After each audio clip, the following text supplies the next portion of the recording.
क्या आपकी कहीं चलती नहीं है क्या? तो इतने 8-10 लोग आ जाते हैं तो बस यहीं पे खत्म होती है रिव्यू मीटिंग। खान साहब आप बोल रहे हैं कि तीसरी मीटिंग है, तो क्या 2 मीटिंगों में कोई आपको पता नहीं लगा कि आप तीसरी भी की और तीसरी में भी कुछ ऐसा मुझे कुछ खास दिखाई नहीं दिया? पब्लिक ने आपको चुना है, कम से कम आप में तो इतना होल्ड होना चाहिए ना कि आपके एक कॉल पे जो यहाँ ऊपर से जो ऑर्डर खाली जो है नाम के सरपंच है और हमारे साथ एक धोखाधड़ी चल रही है। अगर लोगों को बेवकूफ आपने बनाना है कितने टाइम बनाओ, या तो ये चीजें खत्म करें। हम क्यों हर महीने दूसरे या चौथे दिन आएंगे रिव्यू मीटिंग लेने के लिए? अगर वो 26 डिपार्टमेंट है, कहाँ है?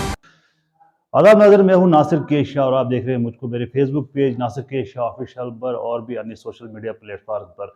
तो अभी मैं मौजूद हूं भद्रवाह की उदराना बी पंचायत में और मेरे साथ मौजूद है यहाँ के सरपंच मोहम्मद अयाज खान साहब। तो आज जो यहाँ पर रिव्यू मीटिंग थी तो हम इनसे जानने की कोशिश करेंगे कि आखिर जो है हर बार रिव्यू मीटिंग होती है और ये होता क्या, रिव्यू मीटिंग का मुद्दा और मकसद होता है क्या। सबसे पहले सरपंच साहब स्वागत करते हैं हम आपका, बताइए कि ये रिव्यू मीटिंग होती क्या है? नासिर साहब, सबसे पहले मैं आपका शुक्रिया अदा करता हूँ कि आप फुल फोर जहाँ भी कोई प्रोग्राम होता है तो आप पहुँच जाते हैं और आपके चैनल के जरिए हम आज एडमिनिस्ट्रेशन, चाहे वो तहसील लेवल एडमिनिस्ट्रेशन है या डिस्ट्रिक्ट लेवल एडमिनिस्ट्रेशन है, उस तक ये मैसेज आज हम पहुंचाना चाहते हैं। तो क्या मैसेज पहुंचाना चाहिए? हम देख रहे हैं, मैं सबसे पहले आपने सवाल करता हूँ आपसे खान साहब कि हम देखते हैं कि करीब करीब 26 डिपार्टमेंट के आप के पास हैं, एक सरपंच के अंडर जो है 26 डिपार्टमेंट है। यहाँ पर तो मुश्किल से 10 लोग थे, तो कौन से डिपार्टमेंट थे, कहाँ थे और क्या आपकी कहीं चलती नहीं है क्या? तो इतने 8-10 लोग आ जाते हैं तो बस यहीं पे खत्म होती है रिव्यू मीटिंग। नासिर साहब, सबसे पहले मैं आपको बताऊं, आज हमारी जब से हमारा बैक टू विलेज खत्म हुआ है उसके बाद हमारी आज ये रिव्यू मीटिंग है, वो तीसरी मीटिंग है हमारी जी। इसमें पहली बार भी यही 7-8-10 मुलाजिम आ गए, दूसरी मीटिंग में भी यही 8-10 मुलाजिम हमारे हाजिर हुए। आज हमने तीसरी मीटिंग है तो आज भी हम वही चेहरे देख रहे हैं और वही डिपार्टमेंट आ रहे हैं जो पहले शुरू से आए हुए हैं। अब इसमें अगर हमारे पास 25 या 26 डिपार्टमेंट है रिव्यू मीटिंग के लिए, रिव्यू मीटिंग इसलिए रखी गई है कि महीने के आखिर तक हमें यह पता चले कि किस डिपार्टमेंट में हमें कौन सी मुश्किलात थी, किस डिपार्टमेंट ने हमारे साथ उस चीज को खत्म किया। खान साहब आप बोल रहे हैं कि तीसरी मीटिंग है, तो क्या 2 मीटिंगों में कोई आपको पता नहीं लगा कि आप तीसरी भी की और तीसरी में भी कुछ ऐसा मुझे कुछ खास दिखाई नहीं दिया? यहाँ पे क्या मीटिंग थी, ये क्या हुआ आज, बताइए। देखो सर, सबसे पहले मैं आपको ये बताना चाहता हूं कि जब हमारी फर्स्ट मीटिंग थी, फॉरेस्ट डिपार्टमेंट हाजिर था, दूसरी में भी यही फॉरेस्ट डिपार्टमेंट हाजिर था, तीसरी में भी फॉरेस्ट डिपार्टमेंट। उनके अलावा जो हमारे 3 रिव्यू मीटिंगें हुई उसमें पीएचई के हमारे तीनों रिव्यू मीटिंग में आ गए। इसके अलावा एग्रीकल्चर वो भी हाजिर हुए, आज की डेट में वो हाजिर नहीं है मगर उनको डेपुटेशन पे भेजा है डीसी साहब ने जी। चलो, अगर डीसी साहब ने उनको भेजा है तो वो भी कोई डिपार्टमेंटल काम है तो उसलिए वो आज अब्सेंट हुए, वरना वो भी आते थे। एग्रीकल्चर डिपार्टमेंट वो भी आ रहा है। नहीं, मुझे खान साहब आप मुझे बताया कि 26 डिपार्टमेंट, 26 है ना आपके पास डिपार्टमेंट, तो 26 में से कम 20 तो आने चाहिए थे। क्या वजह है, क्या वजह है, क्यों नहीं? यही मैं बोल रहा हूँ, यही मेरा कहने का मतलब भी यही है कि यह हमारे साथ एक धोखाधड़ी चल रही है। जब डीसी साहब किसी डिपार्टमेंट के लिए ऑर्डर निकालते हैं, मुझे अफसोस से ये कहना पड़ता है कि आज की डेट में आज फिर मुलाजिम मतलब डीसी साहब का भी नहीं सुन रहे हैं। आप पब्लिक ने आपको चुना है, कम से कम आप में तो इतना होल्ड होना चाहिए ना कि आपके एक कॉल पे जो यहाँ ऊपर से जो ऑर्डर है, जो आपके पास लिस्ट आती है, तो उस पे तो लोगों ने, जो डिपार्टमेंट ने, खासतौर मुलाजिम ने, तो उस पे जो है गौर करना चाहिए था। इसका मतलब कि आपकी सुनवाई नहीं होती, आपका कोई मानता नहीं है डिपार्टमेंट। किस बात के सरपंच है आप? इसका मतलब भी यही आ रहा है ना, अपनी मोनोपोली चला रहे हैं ना, नहीं तो क्या करेंगे हम। मैंने पहली दूसरी रिव्यू मीटिंग में भी अटेंडेंस फेसबुक पे डाली थी, उसमें भी कुछ नहीं हुआ।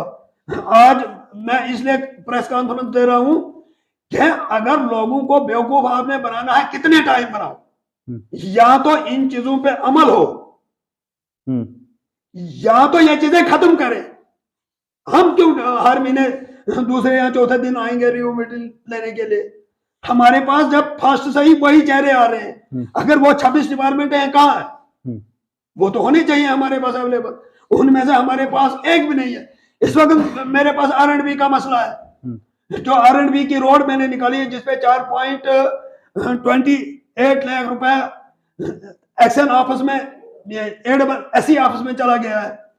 अब मैं आज अगर यहाँ पे यही होता, कोई R&B का कोई और मुलाजिम होता, जहां के लोग, हद की बात है, यहाँ के मलकियत में रोड निकालनी है, ना कि किसी फॉरेस्ट लैंड को हमें इस्तेमाल करनी है, और लोग एग्री हैं हमें रोड दे दो, हमें कंपनसेशन की भी जरूरत नहीं, मगर हमारे घरों तक रोड आए। अब यही तो रिव्यू थे।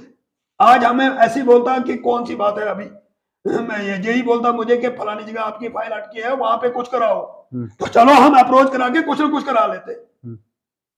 ब्लॉक दिवस आता तो हम चलाते। बिजली के इशू थे, तमाम बिजली जो PDD ने थोड़े से हमारे मसले रिजॉल्व किए भी। तो खान साहब, इसका मतलब ये है कि एक तरफ से तो सरकार कहती है कि हमने सरपंचों को बड़ी पावरें दी है, लेकिन जब ग्राउंड पे बात आती है तो ग्राउंड पे तो मतलब ये है कि कहीं नहीं, कुछ नहीं है, खाली जो है नाम के सरपंच है। तो मोनोपोली जो है, जो दादागिरी जो डिपार्टमेंट की चल रही है अभी भी, आप ये कहना चाहते हैं? अब PDD डिपार्टमेंट हमारा ले लो, पावर तो है, बीच में कट हो जाता है, वही हमारे साथ भी है। कभी 33 kV का फॉल्ट तो कभी दूसरी चीज का फॉल्ट। अगर लोगों ने हमें नुमाइंदा बनाया है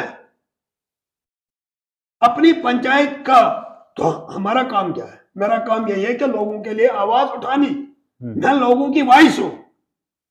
अगर उसके एवज में DC डोडा या किसी ने भी जो ऑर्डर निकाला, रिव्यू मीटिंग मंथली कि क्या प्रोग्रेस हो रही है, अब 3 मीटिंगें हुई, मैं यही चाहता हूं कि कौन सा मसला हमारा हल हुआ।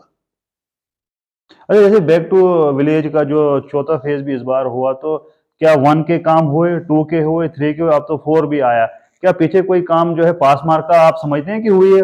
मेरी बात सुने सर, जिस वक्त बैक टू विलेज होता है, चाहे उसमें IAS अफसर आए, KS अफसर आए, इस बार तो मैक्सिमम मेरी पंचायत में तो सेक्रेटरी लेवल से आए थे, MD थे वो। मेरे कहने का मतलब है, जब हम बैक टू विलेज करते 1 2 3 हो गया हमारा, उसमें 10 लाख रुपया इन्होंने दिया। अब 10 लाख में हम कौन सा पंचायत का मसला हल करेंगे? अब बैक टू विलेज 4 हो गया, अभी तक तो हमारे पास कोई भी ऐसा नहीं आया कि आप फलाना काम दे दो जी, आपका ये काम हो रहा है, अभी कुछ नहीं। अभी वो बैक टू विलेज 0 पे चल रहा है।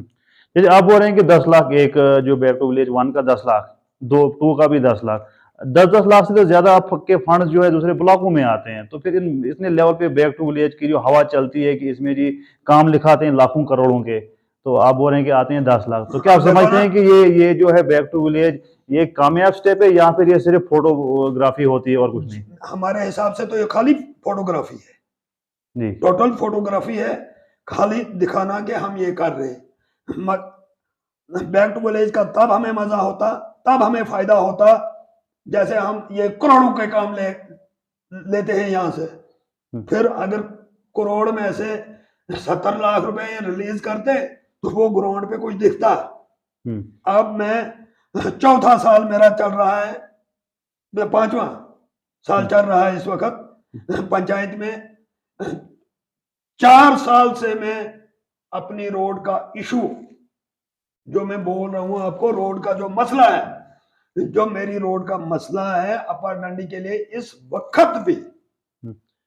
वक्त भी यही हुआ कि जो हमारा ट्रांसफार्मर 2 बार जले। एक बार तो हमने मिल के फंडिंग की तो चलो जी हमने चढ़ा दिया, चौथे दिन हमारा दूसरा ट्रांसफार्मर जलता है। तो जनाब आज की डेट में वहां सब लोग BPL है, क्या वो एफर्ट कर सकते हैं अपने जेब से 300 400 जमा करने का? अगर बिजली डिपार्टमेंट इस वक्त किराया ले रहा है, फिर ही लोग बिजली जला रहे हैं ना। फिर वो डिपार्टमेंट का काम है या कि लोगों का काम है? खान साहब मैं आपसे पूछना चाहूंगा कि इसीलिए मैं आपको चाहता हूं कि हमारा सबसे बड़ा मसला रोड, अगर रोड हमें होती सब कुछ होता है। तो हमारा मसले सब कुछ हल हो जाते। अच्छा देखिए खान साहब, जैसे मुद्दा यहाँ पर ये आता है कि सरकार जो है बोलती रहती है हम बैक टू विलेज कर रहे हैं, ग्राउंड लेवल पर जा रहे हैं, लोगों के इश्यूज सुनते आ रहे हैं, उसके बाद जो है सरकार अगर जो एक प्रोग्राम बनाती है लेकिन उसको इम्प्लीमेंट करना जो होता है वो प्रशासन का काम होता है, एडमिनिस्ट्रेशन का काम होता है। तो क्या समझते हैं कि यहाँ पर सरकार की गलती है जो ये बैक टू विलेज करते हैं, या फिर जो है प्रशासन की गलती है जो इम्प्लीमेंट इसको ग्राउंड पे सही तरह से नहीं करवाते हैं? इसमें मैं सरकार को दोषी नहीं ठहराता। सरकार का जो ऑर्डर है वो बिल्कुल ठीक ऑर्डर है। जो हमारे बीच में ब्यूरोक्रेसी फंस गई है, इसमें हमारी खराबी हो रही है। ब्यूरोक्रेसी इस वक्त तानाशाही है, जो उनके दिमाग में आए वो करते हैं। अब गवर्नमेंट को ये पता नहीं है, जो भी सरकार है, चाहे वो किसी भी पार्टी की सरकार है, सरकार पे हम एलिगेशन नहीं लगा सकते, क्योंकि सरकार चाहती है कुछ हो जाए। तभी तो उन्होंने सबसे पहले पंचायती इलेक्शन कराए, क्या हम ग्राउंड से शुरू करेंगे। सरकार का इसमें कोई भी कसूर नहीं है। अगर कसूर है, यह सब कसूर ब्यूरोक्रेसी का है। जी, तो आखिर में क्या कहना चाहेंगे, क्या इस मसले का क्या हाल है? क्योंकि आपको अब इलेक्शन भी आने वाले हैं, अगर आप यही बात लेकर जो है लोगों के पास जाएंगे तो मुझे नहीं लगता है कि आपको कोई फिर वोट देगा। बोलेंगे आप बोलते हो सरकार का, उसका, इसका, तो आपका फिर हम क्यों आपको जिताएं? क्या कहना चाहेंगे? मैं आपके चैनल से आज डिस्ट्रिक्ट एडमिनिस्ट्रेशन, तहसील एडमिनिस्ट्रेशन को वार्न करता हूं कि इन चीजों से आप बाज आए। जो ग्राउंड में लोगों की मुश्किलात है, लोगों की मुश्किलात करने के लिए हमारा साथ दें। अभी आवास प्लस का मसला है। अब एक ब्यूरोक्रेट जो है, उसके पास मेरा गरीब बंदा नहीं जाएगा, बीपीएल बंदा नहीं पहुंच सकता वहां पे। अब इसलिए थी पंचायत में इलेक्शन गवर्नमेंट ने कराए, सरपंच चुना गया, पंच चुने गए। इसीलिए आवाज हमारी ये बन के आगे निकले, हमारे मसले हल हो। अब इसी वक्त मैं यही आपसे बोलना चाहता हूं कि अब मेरी पंचायत में म्युनिसिपैलिटी कमेटी से इस वक्त इन्होंने म्युनिसिपैलिटी कमेटी में मकानों का वो सिलसिला जो गवर्नमेंट की तरफ से आ रहा है, अब देखो अंधेरा है इस वक्त, ऊपर से बर्फ इस वक्त भी गिर सकती है। तो कल अभी तक उन लोगों को, किसी को एक इंस्टॉलमेंट आई है, किसी को 2 इंस्टॉलमेंटें आई है। छत पे वो रुके हुए हैं क्योंकि उनको टाइमली इंस्टॉलमेंट नहीं पड़ती है। अगर कल को बारिश आ जाए, जो गवर्नमेंट 1,66,600 रुपया एक हाउस होल्ड वाले को दे रहा है, अगर कल की डेट में बारिश या बर्फ आती तो जनाब वो मकान गिर जाएगा। हो गया गवर्नमेंट का नुकसान, हो गया उस बेचारे बंदे का नुकसान। 1,66,000 में कोई मकान नहीं बनता। मगर हम शुक्रगुजार हैं फिर भी गवर्नमेंट के कि ये स्कीम उन्होंने लॉन्च की है। मगर लॉन्च करने के बाद आज की डेट में उन चीजों की दोबारा वेरिफिकेशन हो रही है कि एक हल्का पंचायत जो पंचायत में सेलेक्ट हुई वो आपको तस्दीक दे रही है, उसके बाद 2 बार 3 बार इन्होंने खुद इंस्टॉलमेंटें डाली, वेरिफिकेशन की। आज की डेट में जिसको वो देख रहे हैं, जिसका पक्का मकान है, कौन सा पक्का, 4 भाई हैं घर में, बीपीएल है, तो क्या उनको मकान नहीं मिलेगा या उनके मकान काटे जाएंगे? लिहाजा मैं रिक्वेस्ट करता हूं आपके चैनल के माध्यम से, मीडिया एक हमारी आवाज है, मैं एडमिनिस्ट्रेशन को यह कहना चाहता हूं कि जो भी हमारे मसले पंचायतों में हैं, इन मसलों पे गौर जल्द करो। अगर कल की डेट में किसी बीपीएल का मकान गिर जाता है, फिर उसकी जिम्मेवार वही एडमिनिस्ट्रेशन होगी जो डले इस वक्त कर रही है। तो ये थे सरपंच अयाज खान साहब जिनसे हमने बात की, और इनने ये स्पष्ट अल्फाज में कहा तो सरकार जो है ऊपर से तो स्कीमें लाती है, लेकिन इम्प्लीमेंटेशन की जहाँ तक बात आती है तो तानाशाही चल रही है। ब्यूरोक्रेट्स जो हैं वो तानाशाह बने हुए हैं, और जो सरकार की स्कीमें वो ग्राउंड तक जो नहीं आती हैं, और अगर आएंगी भी तो बड़ी मेहनत से बड़ी मुशक्कत के बाद आती हैं, तब तक उस स्कीम का कोई फायदा नहीं रहता है।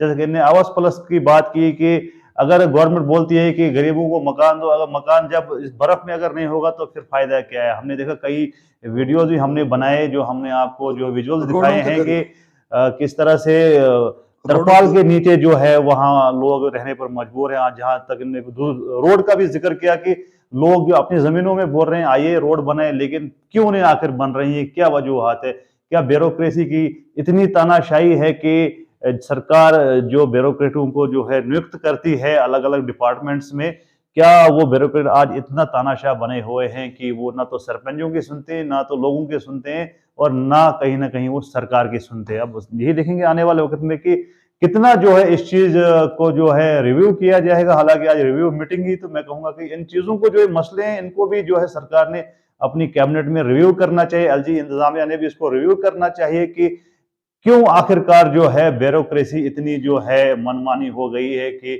सरपंचों की बात नहीं सुनी जाती है। जो कि चुने हुए सरपंच हैं, इलेक्टेड हैं, ये लोगों ने उनको जो है वोट दे के आगे लाया है कि आप हमारी आवाज बने और हमारे जो मसले हैं वो हल करें।